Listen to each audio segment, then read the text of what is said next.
님의 말씀은 누가복음 17장 7절에서 10절까지 말씀입니다. 너희 가운데서 누구에게 밭을 갈거나 양을 치는 종이 있다고 하자. 그 종이 들에서 돌아올 때 어서 와서 식탁에 앉으라 하고 그에게 말할 사람이 어디에 있겠느냐? 오히려 그에게 말하기를 너는 내가 먹을 것을 준비하여라. 내가 먹고 마시는 동안에 너는 허리를 동이고 시중을 들어라. 그런 다음에야 먹고 마셔라 하지 않겠느냐? 그 종이 명령한 대로 하였다고 해서 주인이 그에게 고마워하겠느냐?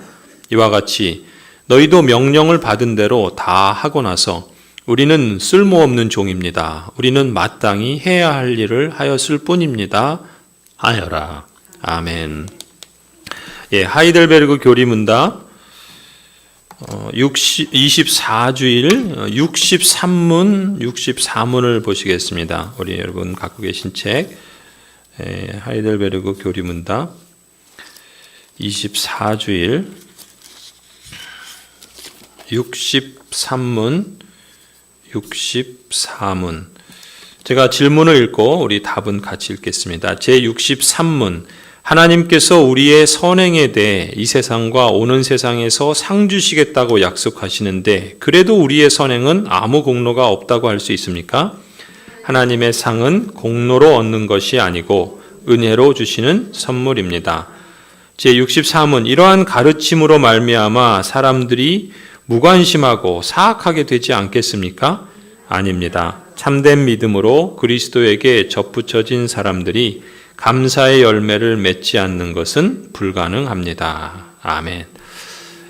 오늘 하이델베르그 교리문답 24주일을 계속해서 보고 마무리하려고 합니다. 앞서 우리가 62문, 여러분 갖고 계신 책에 62문을 보시면은 우리의 선행은 왜 하나님 앞에서 악이 될 수 없으며 하나님 앞에서 의가 될 수 없으며 의의 한 부분이라도 될 수 없습니까? 라는 질문을 우리가 보았죠. 우리의 선행은 한마디로 말하면 하나님 앞에서 의가 될 수 없다라는 것이 이 교리의 확인이었습니다. 우리의 선행이 하나님 앞에서 의가 될 수 없다면 그렇다면 선한 행위는 아무런 가치가 없는 것인가? 이렇게 물을 수 있겠죠. 그렇지 않죠? 우리가 지난주에 디도서 말씀을 본 것처럼 하나님께서는 우리를 선한 일에 열심을 내는 백성으로 삼고자 하셨고 그런 목적으로 그리스도께서 당신의 몸을 내어주신 것만 보아도 우리가 선을 행하는 것을 하나님께서 기뻐하신다라는 것을 우리가 보았습니다. 그러니까 요약해 말하자면 참된 믿음을 소유한 그리스도인이 행한 선행은 구원의 선물로 받기 위한 구원의 선물을 받기 위한 공로적 행위가 아니라 뭐라 그랬습니까? 이미 우리 안에 은혜로 주신 구원의 선물에 대한 감사의 열매다 그랬죠. 공로가 아니라 감사의 열매다라고 했습니다. 그리고 이 열매는 오직 참된 믿음을 가진 언약 백성만이 맺을 수 있다라는 것이 이제 우리 62문에서 보았던 내용입니다. 자, 그렇다면은 이제 좀 더 나아가서 그렇다면 우리의 선행과 하나님이 주시는 상 혹은 상급은 어떤 관계가 있는가? 그것을 이제 63문에서 다루게 됩니다. 63문을 보시면은 이렇게 질문하죠. 하나님께서 우리의 선행에 대해서 이 세상과 오는 세상에서 상 주시겠다고 약속하시는데 그런데도 우리의 선행은 아무 공로가 없다고 할 수 있습니까? 묻죠. 자, 그러면은 하나님께서 우리의 이 질문을 조금 풀어서 말하면 이런 거예요. 하나님께서 우리가 행한 선에 대해서 이 세상과 오는 세상에서 상 주시겠다고 약속하셨잖아요. 그러니까 우리의 선행에 대해서 하나님이 상 주시겠다라는 말은 달리 풀어 말하면 우리가 선한 행위를 했으니까 그 공로를 인정해서 상을 주시는 게 아니냐라고 생각할 수 있지 않겠습니까? 그렇다면 그런데도 우리의 선행은 아무 공로가 없다고 하시는 것은 무슨 의미입니까? 라는 질문이겠죠. 이해되시죠? 이해 안 되시나요? 다시 말씀드릴까요? 선한 행위가 뭐냐라는 것을 사실 우리가 다루진 않았어요. 성경에서 선이 뭐냐, 선한 행위가 뭐냐라고 했을 때는 우리가 사실 성경에서 이제 선한 것이 무엇이냐 미가서를 통해서도 말씀하시고 또 하나님의 선이라고 할 때 성경이 의미하는 것에 우리가 조금 더 사실 조금 더 구체적으로 볼 필요도 있지만 우리가 그냥 통상적으로 선한 행위, 선행하면 뭐예요? 우리가 생각하는 그런 것으로도 볼 수 있고 사실 엄밀히 말하면 하나님의 율법을 지키는 것, 하나님께 순종하는 것, 또 우리가 맡은 직분에 대해서 성실히 책임 있게 잘 감당하는 것, 또 그 10계명의 그 사랑의 이중계명 하나님을 사랑하고 이웃을 사랑하는 것, 또 그 미가서 말씀처럼 인애, 하나님의 그 인애를 사랑하고 또 하나님을 인자를 사랑하고 또 하나님의 인애를 귀하게 여기고 또 선을 행하는 것, 그것이 다 공의를 행하는 것, 이것이 다 선행이라고 할 수 있는데 우리가 그걸 다루진 않았고요.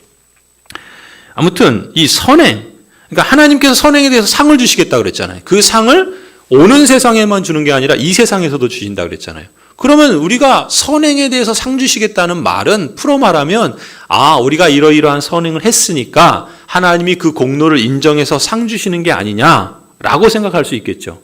그런데 왜 우리의 선행에 대해서 아무 공로가 없다고 자꾸 말하느냐라는 질문이에요. 이해되시죠? 제가 더 이상 어떻게 설명을 못 드리겠어요. 자, 그럼 답부터 확인하고 가시죠. 뭐라고 말씀하십니까? 하나님이 주시는 상은 뭐가 아니라 뭐라는 거예요? 그렇죠. 여러분 다 이해를 하셨군요. 다만 이렇게 응답을 안 하신 거네요. 답을 하시는 거 보니까 하나님이 우리에게 주시는 상은 공로로 얻는 것이 아니라 은혜로 주시는 선물이다라는 답이라 잘 말씀하셨습니다. 자, 그러면은 성경을 먼저 한번 확인해 보십시다. 먼저 하나님께서 상 주시겠다라는 말씀이 어디서 나오는가 한번 보시면은요.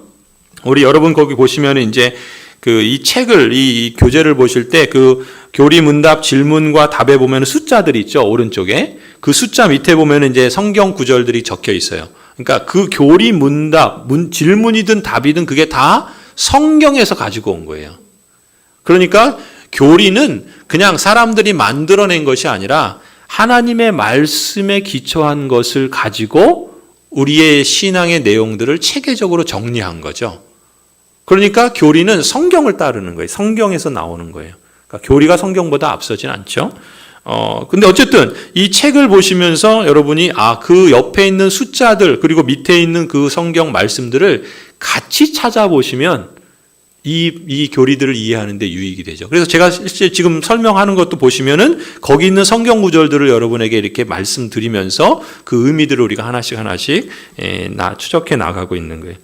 자, 그러면 하나님께서 상 주시겠다 약속하셨는데 숫자 3이 있어요. 그 숫자 3을 보니까 밑에 뭐라고 그래 있습니까? 마태복음 5장 12절. 자, 마태복음 5장 11절부터 한번 보시면요.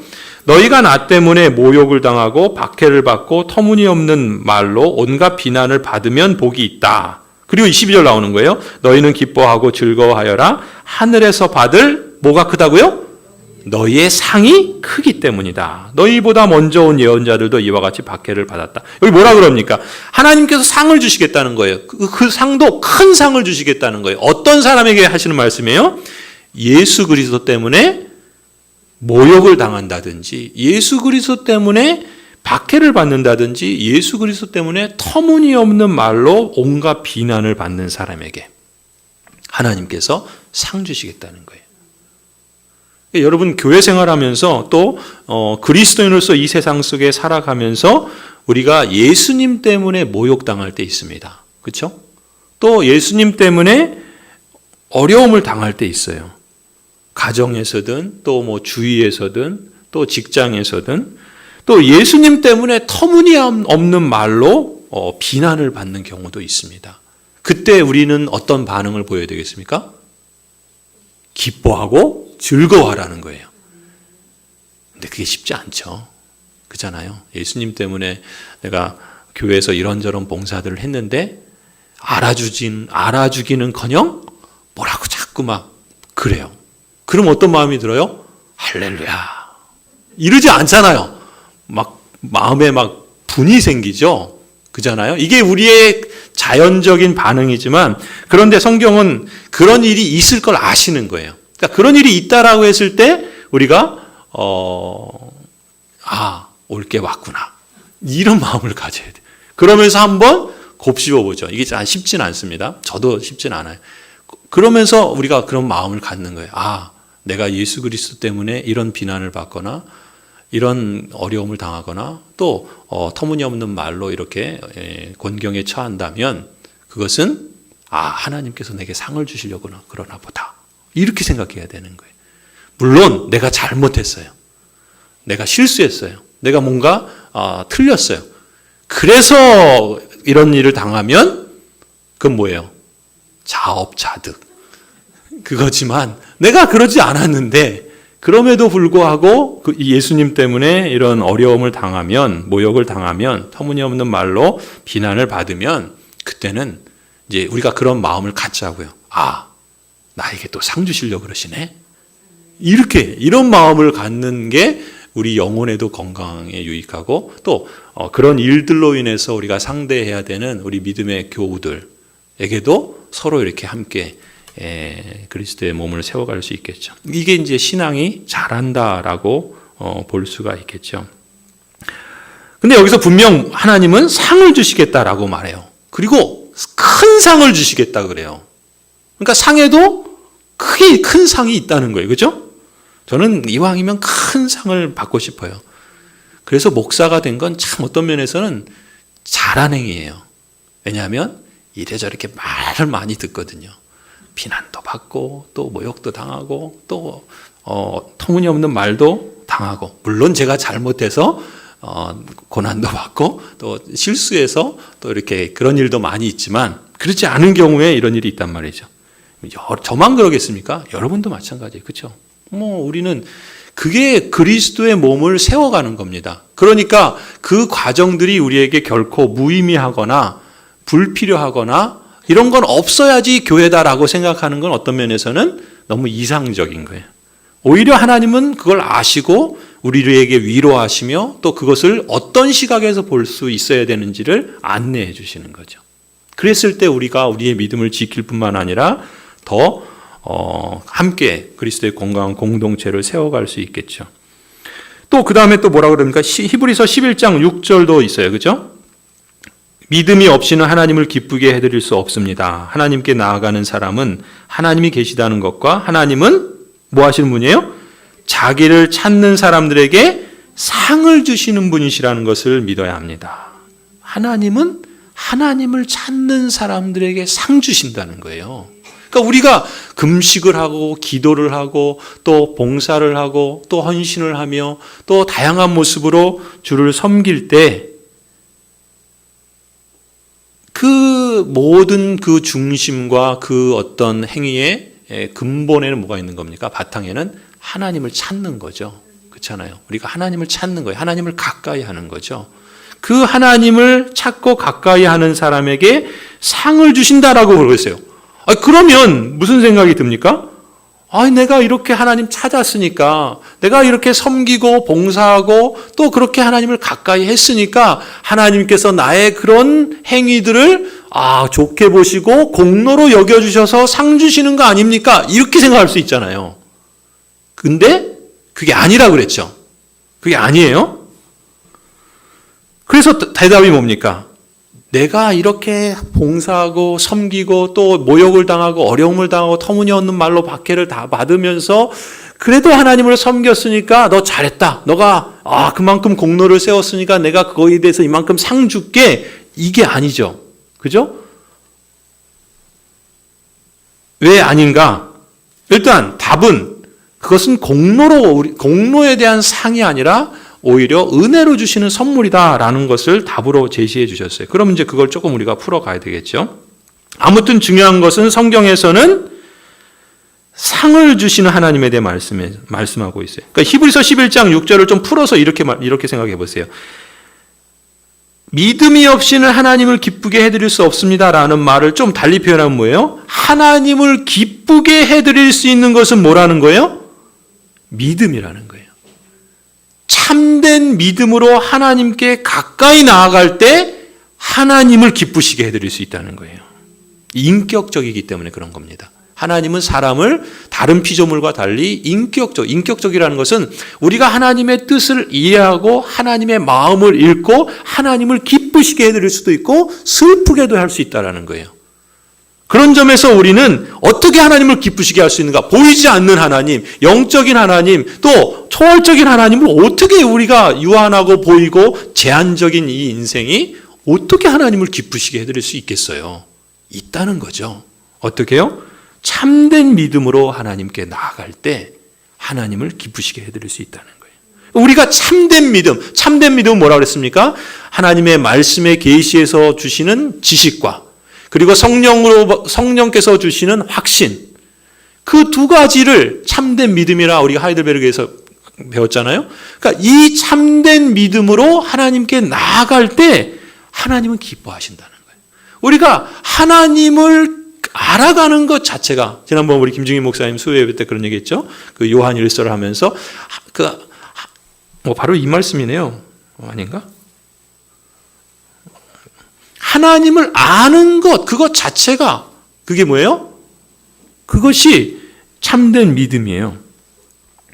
그리고 하나님께서 상 주시는 분이심을 믿는 것, 그건 역시 참된 믿음이라 할 수 있겠죠.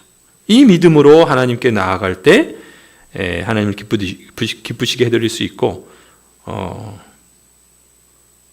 이처럼 참된 믿음으로 하나님을 찾는 사람들에게 하나님께서 은혜의 선물로서 상을 주신다는 것이죠. 그러니까 정리하면 하나님이 주시는 상은 뭐예요? 공로상이 아니라 격려상이에요. 이해되시죠?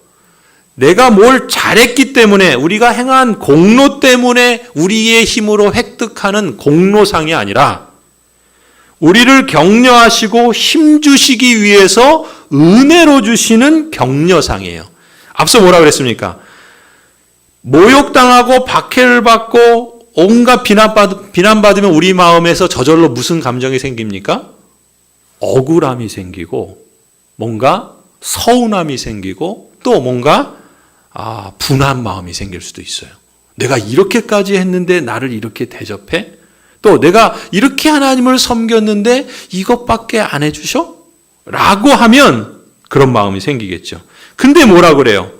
그런 일 당할 때 하나님은 그 사람에게 하늘에서 받을 상이 크다라고 말씀하시는 거예요. 그렇게 보면 이 마태복음에서 말하는 그 상은 잘해서 뭔가를 공로가 있어서 공로상으로 주시는 게 아니라는 게 분명해요. 오히려 뭘 했는데 오히려 어려움을 당하고 잘 안 되고 또 여러 가지 고난 중에 있을 때 그래도 너 잘했어. 그래도 계속해봐. 그러면은 그렇게 주시는 상은 뭐예요? 격려하는 상인 거예요. 격려하는 상.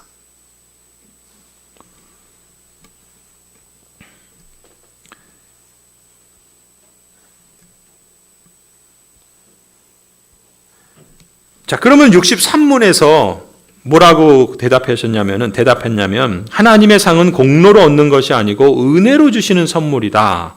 어떤 면에서 그러냐면 디모데후서 거기 한번 보실까요? 디모데후서 4장 7절 8절 우리 4에 있죠? 거기 보면은 나는 선한 싸움을 다 싸우고 달려갈 길을 마치고 믿음을 지켰습니다. 이제는 나를 위하여 의의 면류관이 마련되어 있으므로 의로운 재판장이신 주님께서 그날에 그것을 나에게 주실 것이며 나에게만이 아니라 주님께서 나타나시기를 사모하는 모든 사람들에게도 주실 것입니다. 여기도 보세요. 지금 사도 바울이 선한 싸움을 다 싸우고 달려갈 길을 마쳐서 믿음을 지켰으니까 야, 너 공로를 내가 인정해서 상 줄게. 이게 아닌 거예요. 이 죄악된 세상에서 선한 싸움을 싸우는 거예요. 사도 바울만큼 비난을 받고 핍박을 받고 또 애매한 고난을 받은 사람이 또 어디 있겠습니까? 그런데 그 죄악된 세상 속에서 끝까지 선한 싸움을 싸워간 거예요. 달려갈 길을 다 마치기까지 믿음을 지킨 거예요. 그래서 상을 주시는 거니까 공로상이 아니라 그래, 그 어려운 과정에서 포기하지 않고 그 길을 끝까지 마지막까지 왔으니 잘했다. 격려해 주시는 거죠. 격려상인 거예요. 너 이만큼 업적을 남기고 큰 공 세웠으니까 그 공로에 대한 상을 주시는 게 아닙니다. 그러니까 여러분, 우리가 이 땅을 살아가면서 우리의 그 생각의 어떤 그 방향과 우리의 그 마음을 이렇게 좌우하는 세상의 방식은 뭐냐면 자꾸 큰 거를 우리에게 들이밉니다. 큰 게 좋은 거죠. 많은 게 좋은 거예요. 이건 세상의 논리예요. 교회도 목회를 하려면 큰 교회를 해야지. 이게 좋은 거예요. 내가 또 뭐 주님의 교회를 섬기면 그래도 크게 섬겨야지. 또 내가 좀 업적을 남기면 좀 큰 업적을 남겨야지. 또 전도를 해도 많은 사람을 전도해야지. 이건 뭐예요?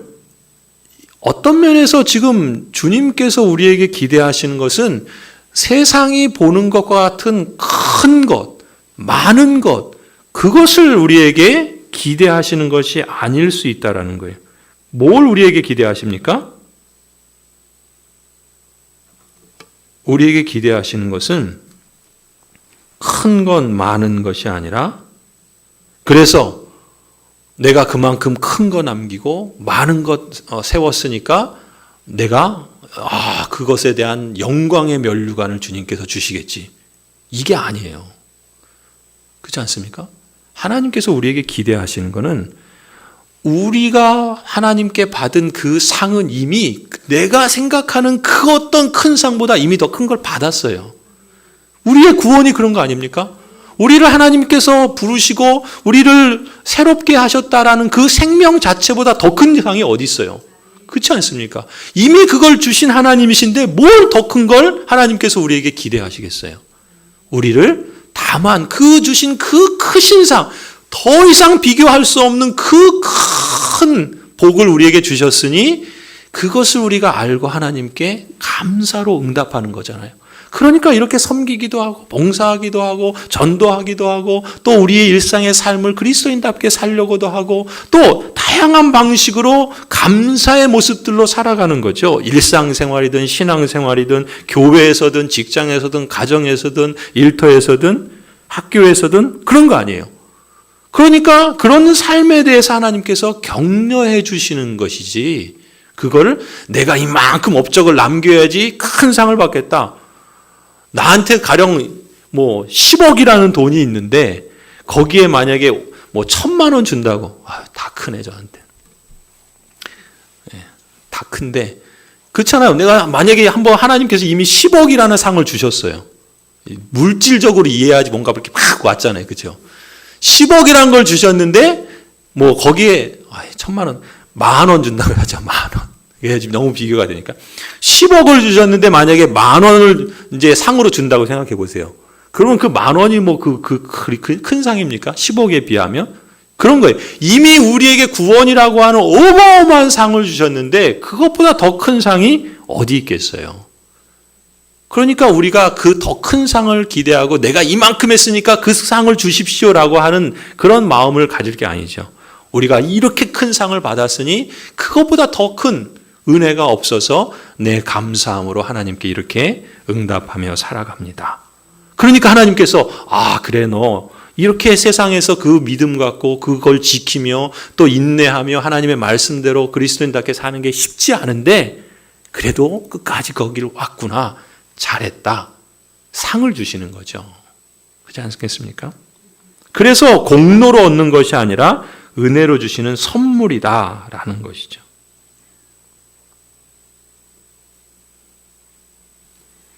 사도행전 20장 24절도 보세요. 그러나 내가 나의 달려갈 길을 다 달리고 주 예수께 받은 사명 곧 하나님의 은혜의 복음을 증언하는 일을 다 하기만 하면 나는 내 목숨이 조금도 아깝지 않습니다. 여러분 놀랍지 않습니까? 내 목숨이 조금도 아깝지 않습니다. 이것은 내 생명을 하찮게 여겨서 에이, 그냥 막 살아도 되지 해서 버리는, 포기하는 어떤 게으름이나 어떤 자포자기의 그런 게 아니에요. 내 목숨이 얼마나 귀하고 소중한지를 아는 사람이 그것이 그렇게도 귀하고 소중한 줄 아는데도 불구하고 그 가장 소중하고 귀한 내 목숨을 조금도 아깝지 않고 하나님께 드릴 수 있습니다. 무엇을 위해서요? 주님께서 내게 주신 그 소명과 그 사명을 내가 믿음을 지키며 다 달려간다고 한다면, 내가 하나님께서 허락하신 그 은혜의 그 복된 길을 끝까지 다하기만 한다면 내가 가장 소중히 여기는 그것조차도 하나님께 드리는 것이 아깝지 않습니다. 이런 거죠. 우리 디모데 후서에서 사도 바울이 고백한 것, 선한 싸움을 지키고 싸우고 달려갈 길 마치고 믿음을 지켰습니다 라고 하는, 그때 이 사도 바울이 싸운 싸움, 그가 달려간 길, 그리고 그가 마친 그 믿음의 그가 지킨 믿음은 무엇인가? 바로 이거죠. 나의 달려갈 길, 주 예수께 받은 사명, 곧 하나님의 은혜의 복음을 증언하는 일, 이 삶을 이루어가기 위한 것이라면 나는 내 목숨을 드리는 것도 아깝지 않다. 왜요? 내게 그런 큰 구원의 선물을 은혜로 주셨기 때문에. 그러니 내가 이 삶의 여정 속에서 하나님께 내가 이것을 했으니까 공로상을 주십시오라고 하는 것, 그게 의미가 없는 거예요. 오히려 내게 주신 큰 상으로 감사함으로 내 삶을 그렇게 하나님 앞에 책임있고 성실하게 응답하는 삶 자체가, 그게 이미 하나님의 큰 상을 받은 존재라는 증명이고 확증이죠. 그리고 그런 길을 다 마쳤을 때 또 하나님은 이제 격려까지 해주시는 거예요. 아, 너 잘했다. 착하고 충성된 종이다. 이제 나와 함께 하나님의 그 다스림과 통치에 참여하자. 이렇게 격려해 주신다는 것이죠. 하나님이 상을 주십니다. 그러니까 바울의 이 사도행전 20장의 고백은 진실한 고백이죠. 또 앞서 디모데후서 4장의 고백도 그렇습니다. 여러분 한번 생각해 보세요. 이 말씀을 그냥 한 사람의 성경의 어떤 진리라기보다는 여러분의 인생의 그 걸음을 어느 순간에는 이제 우리가 다 인생의 마지막에 이르게 될 텐데, 그 마지막 삶의 시간에 내 인생을 돌아보면서 하나님, 나는 나의 달려갈 길을 다 달렸습니다. 주 예수께 받은 사명, 곧 하나님의 그 은혜의 복음을 증거하는 일에는 내가 믿음을 지키고 또 최선을 다해서 그렇게 살아왔습니다. 이런 고백을 하나님께 드릴 수 있다고 한번 생각해 보세요.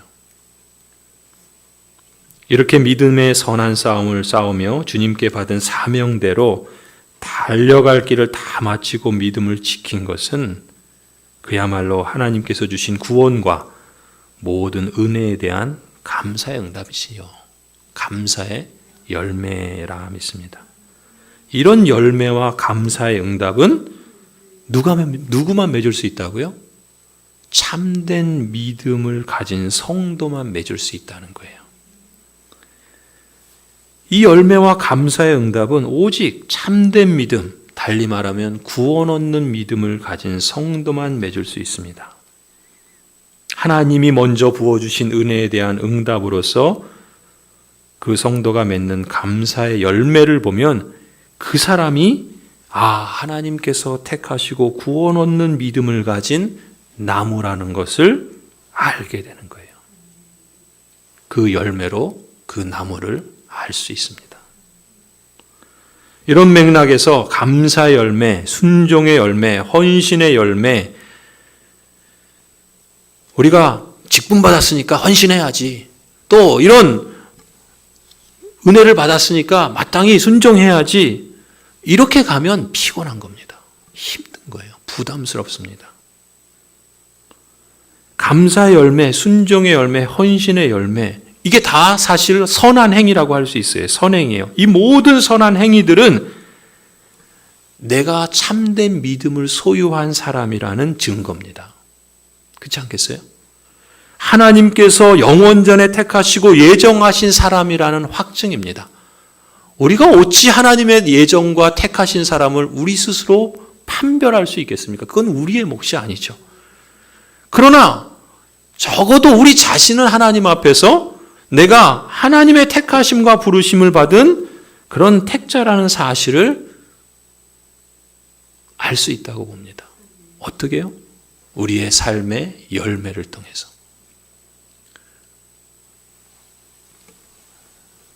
감사의 열매, 순종의 열매, 헌신의 열매는 바로 그 하나님께서 나에게 베푸신 그 은혜에 대한 응답이요, 영원전에 택하시고 예정하신 사람이라는 확증인 것이죠.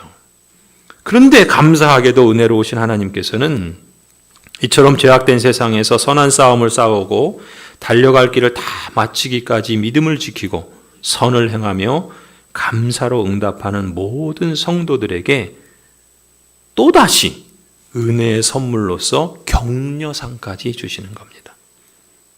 은혜 위에 은혜를 더해 주시고 평강에 평강의 복을 더해 주시는 겁니다. 참 무한하신 은혜로 우리를 사랑해 주시는 하나님이시죠. 종교개혁자인 존 칼빈은 하나님께서 주시는 상급이 혹이라도 우리의 공로로 오해하지 않도록 상급이라는 표현 대신에 유산이라는 표현을 쓰자라고 제안하신 분이에요. 왜냐하면 하나님은 우리에게 상 주신다, 우리에게 상급이 있다라고 하면은 보통 우리는 그 단어가 갖고 있는 그 어감이 내가 이런 공로를 세웠으니까 상 주시는 거 아닌가 이렇게 가기 쉽기 때문에 그런 오해 자체를 우리가 좀 차단할 수 있으면 어떤 단어가 있을까? 유산 이렇게 표현한 거예요. 하나님이 우리에게 은혜의 선물로 주시는 것은 상급이라고 표현하기보다 유산이라고 그렇게 말하자. 무슨 의미인가 보면은 하나님과 여러분의 관계, 하나님과 우리의 관계를 일꾼과 주인의 관계로 보지 않고 자녀와 아버지의 관계로 보자는 거예요. 이게 맞죠? 한번 보세요.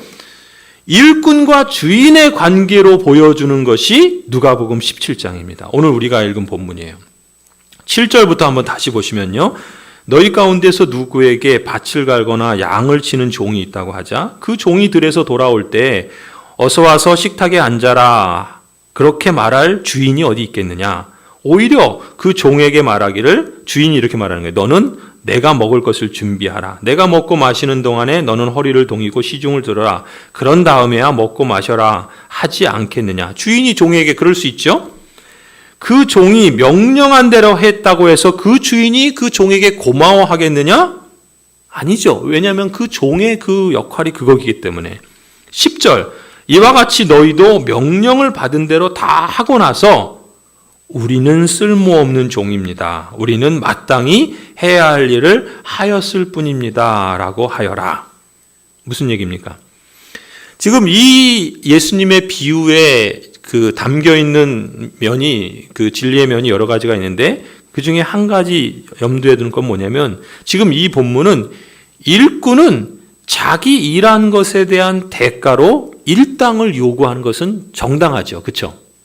내가 오늘 일을 했는데 일당을 기대하고 요구하는 건 당연한 거잖아요. 그렇죠? 그때 받는 삭슬 뭐라 그럽니까?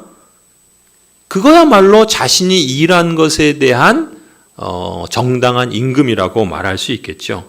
내가 이만큼 일했으니까 그 공로로 거기에 대해 상응하는 임금과 삭슬 받는 것은 당연한 거 아니겠습니까? 그게 주인과 종의 관계인 거예요. 그러니까 우리가 하나님에 대해서 만약에 내가 목사로서 여러분은 권사나 뭐 장로나 안수집사로서 이러이러한 일들을 했어요. 그래서 하나님께 하나님 내가 이러이러한 일을 했으니까 나에게 그거에 상응하는 상을 주십시오 라고 말한다면 그때 그 상은 뭐예요? 공로상이겠죠. 내가 이만큼 일했으니까 이런 상을 주십시오라고 하는 것은 말하자면 일꾼과 주인의 관계에서 비롯되는 정당한 임금이고 삭시지 않겠습니까? 그런데 우리가 하나님과 우리의 관계를 그렇게 보아야 하는가? 지금 이 하이델베르그 교리문답은 이걸 가르치는 거죠. 우리가 하나님께 받는 상은 뭐라고 그랬습니까? 이처럼 일꾼이 받는 삭과는 다르다는 것이죠. 그건 뭐예요? 우리가 행한 일에 대한 삭이 아니라 말하자면 돌아온 탕자에게 아버지가 베풀어 주시는 선물과 같다는 거예요.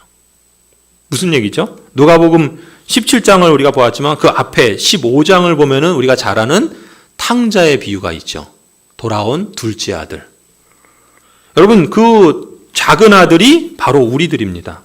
어떤 의미에서 그렇습니까? 이 돌아온 탕자가 한 일은 뭐예요? 아버지를 떠나서 죄 많은 세상에 나가서 아버지의 재산 다 허비하고 탕진한 일밖에 없어요. 하나님을 떠난 인생이 갖고 있는 모습입니다. 하지만 아버지는 어떻게 합니까? 그 아들을 위해서, 돌아온 그 아들을 위해서 잔치를 베풀어 줍니다. 풍성한 음식으로 배부르게 먹여줍니다. 깨끗하고 멋진 옷으로 입혀줍니다.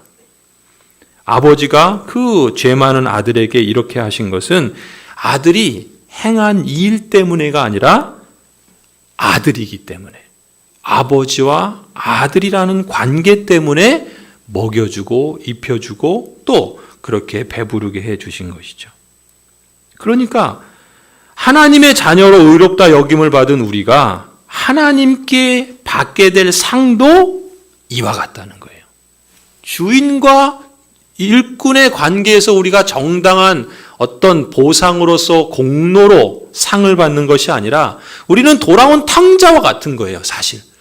우리가 행한 일조차도 사실은 지난주에 말씀드린 것처럼 우리는 오염되어 있고 부패한 것이기 때문에 하나님의 상을 받기에는 의로우시고 완전하신 하나님께 내놓을 수조차 없는 것들이에요. 그런데도 불구하고 하나님께서 우리에게 상을 주셨다는 것은 마치 그 돌아온 탕자가 다 탕진하고 오히려 다 허비하고 아무것도 잘한 게 없는데 그럼에도 불구하고 그렇게 먹여주고 입혀주고 또 그렇게 대접한 것은 그가 행한 공로 때문이 아니라 그가 아들이기 때문에 주신다는 것이죠. 이게 상이라는 거예요. 상급이고, 그래서 그것을 우리가 장가을뱅은 상급이라 그러지 말고 유산이라 그러죠. 유산은 뭐예요? 유산은 누구에게 주죠? 주인이 종업원에게 유산을 주는 경우도 있긴 있죠. 특별한 경우에. 대단한 거죠. 그게 아니라 상식적으로 주인과 종의 관계에서가 아니라 아버지와 자녀의 관계에서 유산을 주잖아요. 그렇죠? 그게 상이라는 겁니다. 그래서 유산이라는 단어를 쓰자라고 제안을 하기도 합니다. 아무튼 중요한 본질은 이것이죠.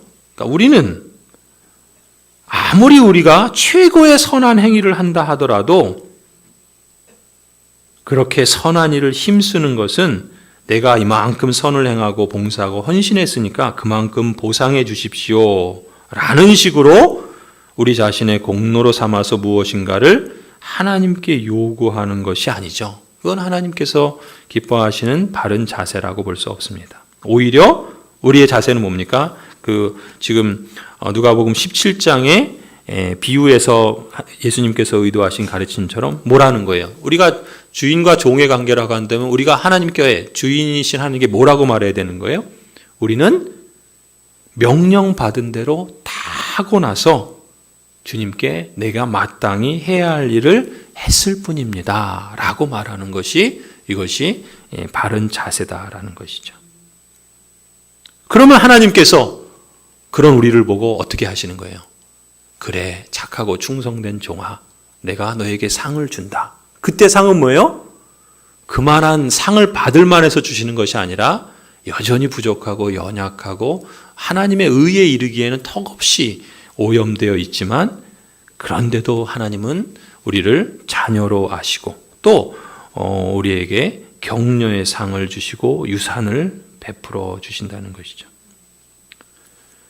여러분, 우리가 먹고 마시며 움직이며 생명을 갖고 살아가는 것이 사실 우리가 누리는 모든 혜택이 다 하나님께서 선물로 주신 것이죠. 이미 받은 것이 얼마나 많은지, 얼마나 소중한지를 우리는 그런 의미에서 종종 되새길 필요가 있습니다. 신앙이 성숙한다는 건 뭡니까? 하나님을 더욱 알아가는 거죠. 하나님의 은혜가 얼마나 크고 감사한지를 실감해 가는 것입니다. 그러한 성도들을 하나님께서는 격려해 주시고 위로해 주시기 위해서 은혜의 선물로서 상을 주시는 줄을 믿습니다. 우리가 이 믿음의 길을 승리의 길로 구부러지더라도 다시금 일어나서 나아갈 수 있는 것은 우리가 믿고 신뢰한 하나님이 이처럼 신실하신 분이시기 때문에 그런 것이죠. 우리가 이 복된 믿음의 길을 더불어 함께 잘 걸어갈 수 있기를 간절히 소원합니다. 기도합니다.